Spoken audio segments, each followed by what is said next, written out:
লোহা তো নয় টাকা দিয়ে বানানো জেলখানা, জেলখানাতে শ্রম দিতে হয় আমায় 16 আনা। গরিব হওয়ার অপরাধে জেলখানাতে আসি, শ্রমের দামে ঘামের দামে ফোটাতে যে হাসি, মায়ের মুখের হাসি আমি জেলখানাতে আসি।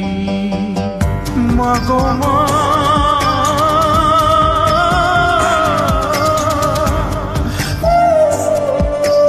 মায়ের কথা দেশের কথা হয় গো মনে যখন, বুকের ভেতর অগ্নিগিরি জ্বলে ওঠে তখন, ঝরতে থাকে দুই নয়নে লোনায় আষাঢ় শ্রাবণ, আমি তখন ভীষণ